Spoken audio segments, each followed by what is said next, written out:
People at the recital mocked him as just a Keanu Reeves look-alike and too old to be on stage. But when Grandpa's fingers touched the piano, the hall fell silent, then erupted in tears and applause.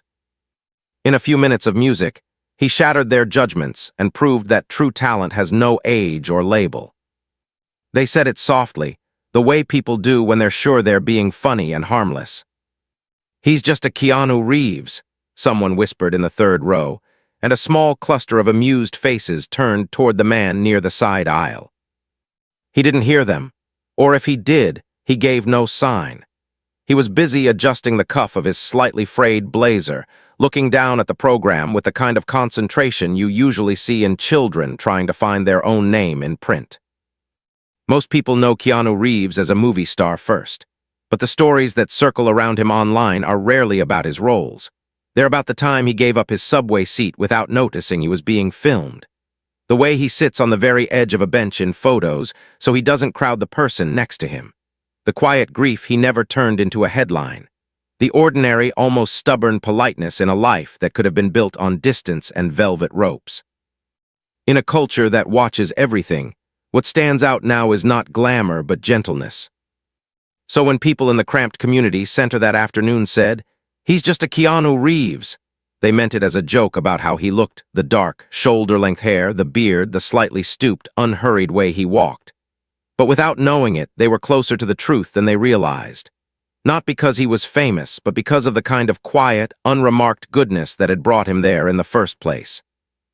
The recital was being held in the multi-purpose room of the Maplewood Community Arts Center, a place with those scuffed beige walls that have seen everything from birthday parties to yoga classes. Outside, the sky was low and gray. Inside, folding chairs had been lined up in uneven rows, facing a slightly raised stage, where an upright piano stood under a harsh cone of fluorescent light. There was a restless hum in the room, parents whispering, toddlers exploring the limits of their parents' patience, the occasional bright ping of a piano key from a child sneaking up during the last minutes before the program began. On stage, a teacher in a navy cardigan checked the music stand and straightened a stack of programs. Her name was Claire, and she had been teaching at the center for 12 years. She knew almost everyone in the room, most by their first names, some by their particular brand of anxiety. The man in the frayed blazer had arrived early, long before the seats filled. He had come through the glass doors a little after 1, carrying a worn canvas bag in one hand and a thermos in the other. He'd paused just inside, as if taking a measure of the space, then walked over to the registration table. The receptionist, a young woman named Dana who was trying to figure out why the printer wouldn't stop spitting out blank pages, hadn't noticed him at first. "Excuse me," he had said, his voice gentle. "I'm here for the recital, adult beginner piano. I think they put me in the last group." She looked up startled, then shuffled through a stack of papers. "Oh, right, Mr. Alvarez Joseph." He'd smiled, that small, careful smile of someone who still feels like they're intruding in new spaces. "Joe is fine," he'd said. "I can wait anywhere, right? I'm a bit early." "Sure," she'd replied. "You can go right in, we're still setting up." He thanked her, then noticed the unstable tower of programs at the edge of the table, threatened by a slowly encroaching pool of coffee. "Do you want a hand with that?" he'd asked. She'd hesitated, then nodded. In the minutes that followed, he quietly helped her dry the table, restack the programs, and carry an extra box of sheet music to the side of the room. It wasn't much. None of it was remarkable, but there was a careful patience to the way he moved, a readiness to pay attention to what was needed without making it into a performance. Later, when the room began to fill, nobody knew that the man helping shift chairs had been there since the beginning, or that he'd greeted the janitor by name after noticing the tag on his shirt and thanking him for keeping the place looking good. They just saw a tall, slightly rumpled older man with long hair, and the comparison came quickly. "Mom, that guy looks like John Wick," a teenager muttered, nudging his friend. "More like Bargain Keanu," the friend replied, smirking. Another parent glanced over, eyebrows raised. "He's performing, at his age. Watch, he's going to do something super weird." It wasn't malicious, not exactly. It was the kind of casual judging that fills a room when people are nervous about their own reasons for being there. Most of them had children on the program, and a good number were wrestling quietly with logistical stress, pride, worry, and the fear that their kid might freeze on stage. Toward the back of the room, a small girl in a pale yellow dress sat stiffly on a chair, hands clenched around a folded piece of sheet music. Her name was Mia. She was 9, and this was her first time playing in front of anyone other than her parents and her older brother. Her mother was bent over, whispering something encouraging, but Mia wasn't hearing any of it. The only thing she could feel was the growing tightness in her chest and the way her stomach seemed to be folding in on itself. Joe noticed her before the recital started, when most people were still looking for their seats. He had been sitting 3 rows up, close to the aisle, when he saw her eyes, too wide, fixed on nothing. For a few minutes he stayed where he was, hands folded on his knees, weighing whether it would be intrusive to say anything. Then, during a brief lull in the milling about, he got up and walked slowly toward the back, keeping his steps quiet. He stopped a respectful distance away and spoke to Mia's mother first. "Excuse me," he said softly. "I hope I'm not interrupting. Is she performing today?" The mother looked up, wary for a fraction of a second, then nodded. "Yes, first recital. She's a bit overwhelmed." Joe crouched down slightly so he was closer to Mia's eye level, but not uncomfortably close. "Hi," he said. "I'm Joe. I'm playing too. First recital for me as well." Mia glanced at him, uncertain. He did not look like any of the other adults in the room. He looked both older and somehow less sure of himself, like one of the kids who had accidentally grown too tall. "You're playing," she managed. "Ma'am," he replied. "Started taking lessons 3 years ago. I still get so nervous I forget my own name for a minute." Her lips twitched, the faintest beginning of a smile.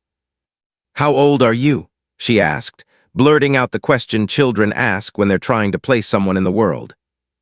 Joe considered, then shrugged lightly. "Old enough that when I was your age, there were no smartphones. Young enough that I still feel like I have no idea what I'm doing half the time." Mia's mother smiled despite herself. The tension in Mia's jaw loosened a fraction. "What are you playing?" he asked her. "Minuet in G," she said, "but I keep messing up the left hand." He nodded, as if this were the most serious problem anyone had brought to him in months. "Ah, the left hand, traitorous thing. Mine does that too, you know what my teacher told me." He tapped his chest. "She said, Joe, your left hand is just shy. You have to give it something small and steady to think about." Mia frowned in concentration. "Like what?" "Like only worrying about landing on the first note of every measure, just the first one. The rest are friends, they'll follow." He mimed pressing a key with exaggerated care, his hand hovering in the air between them. "You think too big you get scared?" he added. "Make the job smaller." Mia looked at her music, then back at him. "Does that work?" she asked. "Sometimes," he said honestly. "And when it doesn't, I just pretend the lights are really dim and no one can see me, only hear me. It makes the room feel smaller too." Her shoulders dropped by an inch. Her mother exhaled quietly. "Anyway," Joe said, straightening up slowly, "I'll be out there messing up my left hand too. Maybe we can both be brave for 3 minutes and then go home and eat something good." By the time he returned to his seat, the principal of the community center had stepped up to the microphone to welcome everyone. The room settled into a hush, interrupted by the occasional cough or crinkle of a snack wrapper. The program moved forward in its careful, slightly wobbly order. Small children went first. "Twinkle, Twinkle," a halting version of Ode to Joy, a surprisingly confident rendition of a pop song arranged for tiny hands. Parents leaned forward with cameras and phones, their faces illuminated by screens and pride. Every so often, someone's fingers slipped, and there would be a brief intake of breath, then the teacher's gentle voice from the front row. "It's okay, keep going." The audience clapped after each performance, some applause more generous than others, but no one was outright unkind. Still, the current of quiet comparison ran under everything. It was there in the way some parents leaned in to whisper, "She was really good, was she?" after a particularly smooth performance, or at least you didn't mess up that badly, after a child stumbled through their piece. Midway through, there was a short intermission. People stood, stretched, murmured about snacks and bathrooms. The man near the third row, the one who had first made the Keanu joke, took a picture of the stage and posted it to a group chat with friends. Local Keanu about to drop his mixtape, he wrote under a hastily zoomed-in shot of Joe's profile. No one in the room knew about that message. What they could see was only the small, observable scene.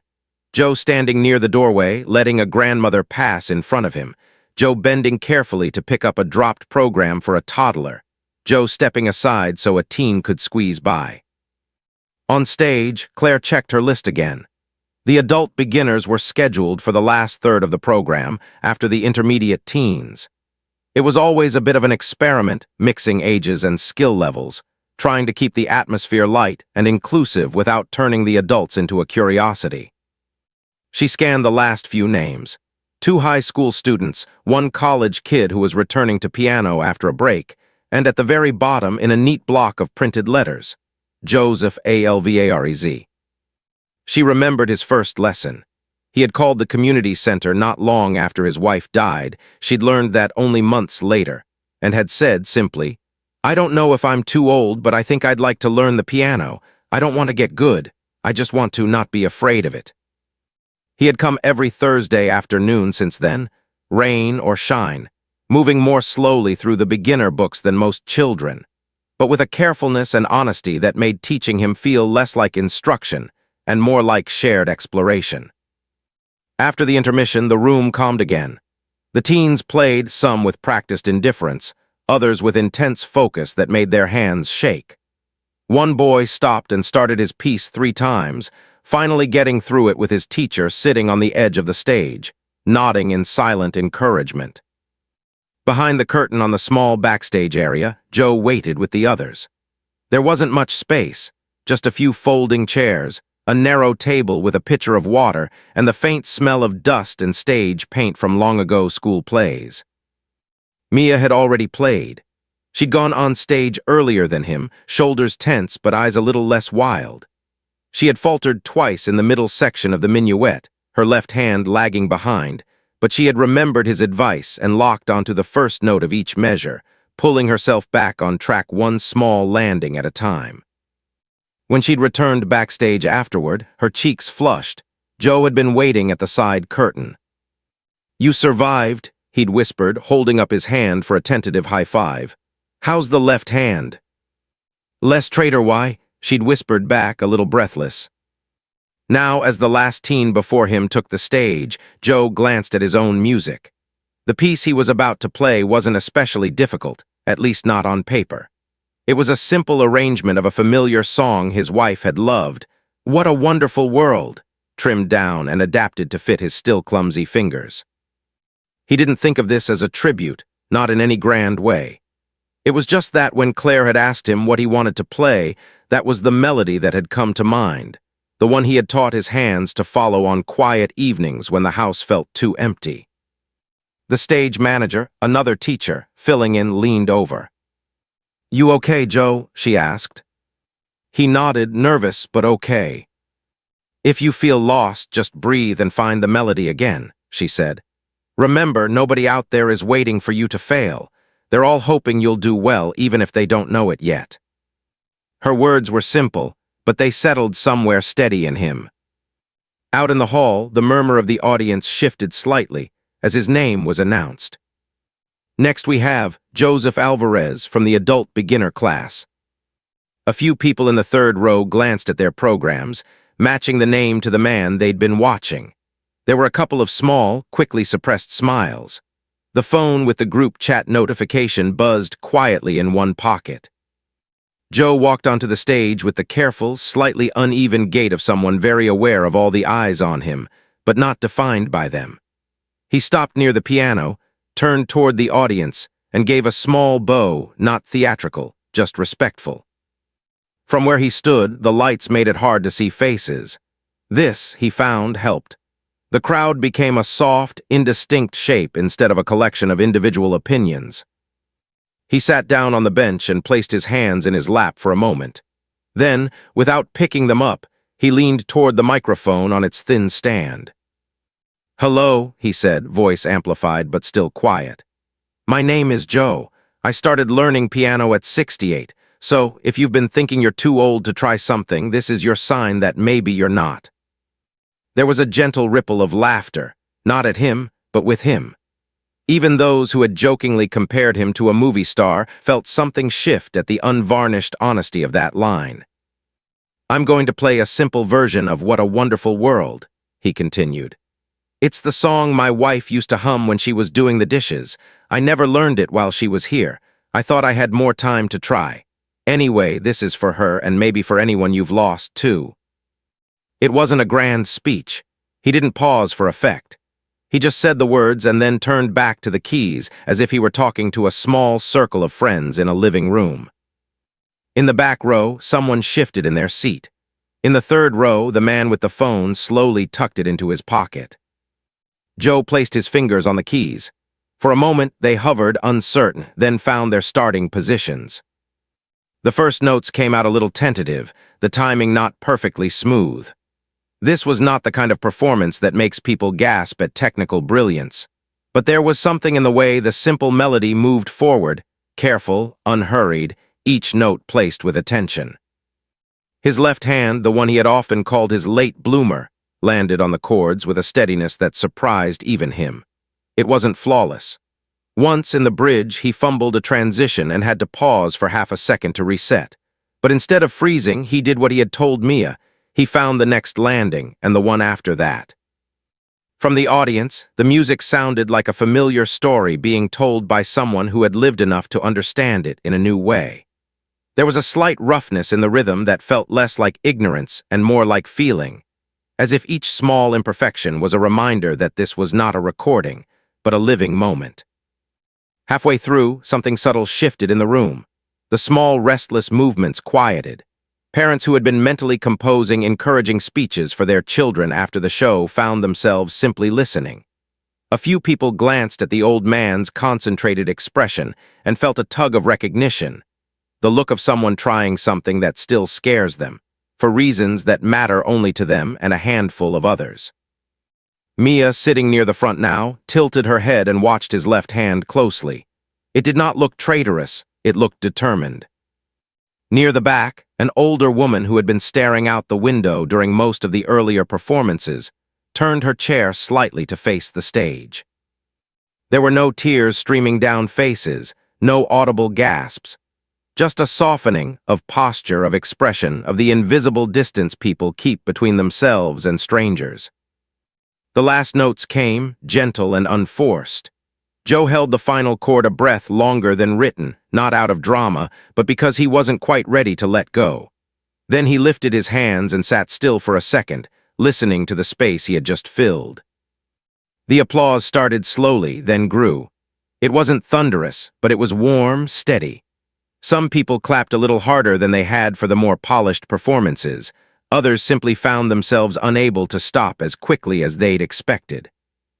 In the third row, the man who had written the joke in the group chat felt an unexpected tightness in his throat. He joined in the clapping, his earlier smirk gone, replaced by something quieter. Next to him, his teenage son whispered, "He was good," in the candid, almost begrudging way adolescents have when they're surprised. On stage, Joe stood, bowed again, and gave a small nod toward the piano, as if to thank it for cooperating. Then he walked off, not looking out into the crowd, but focused on the slim line of floor in front of his shoes. Backstage, Claire met him with a smile. "You did it," she said simply. "I didn't fall off the bench," he replied, "so I'd call that a success." She laughed softly. "You did more than that," she said. "Thank you." "For what?" he asked, genuinely puzzled. "For reminding everyone why we do this," she said. "Not for perfection, for connection." He looked down, a little embarrassed, then nodded.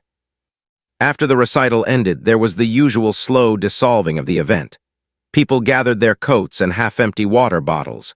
Children compared shaky memories of how they'd played. Programs were folded, tucked into bags, or left behind on seats. Near the registration table, Mia tugged at her mother's sleeve and pointed toward Joe, who was helping Dana stack chairs into neat rows. "Can I go say thank you?" she asked. Her mother nodded, and they made their way over. "Mr. Joe," Mia said, using the form of address she'd heard other kids give adults. He turned, surprised at the formality, then smiled. "Hey, Minuet Master," he said. "You were great." "Thank you," she said, cheeks pink. "I remembered the first note thing, it helped." "I'm glad," he replied. "Your left hand did good work today." She looked at him seriously. "So did yours," she said. "My mom cried a little during your song." Her mother flushed, half laughing. "She's not supposed to tell people that." Joe's eyes flicked to the mother's face, noticing the quick swipe near her eyes. "I take that as a compliment," he said quietly. "Thank you for listening." As they walked away, Mia's mother turned back. "By the way," she said, "my husband, he's been thinking he's too old to start anything new. I think I'm going to tell him about you." Joe shrugged, a little awkward, but there was warmth in his voice. "Tell him I said age just makes the metronome click a bit louder," he replied. "You hear time more, that's all." They left then, swept up in the small river of people heading toward the parking lot. The room gradually emptied. The chatter faded, replaced by the scraping of chairs and the dull thud of the piano lid closing.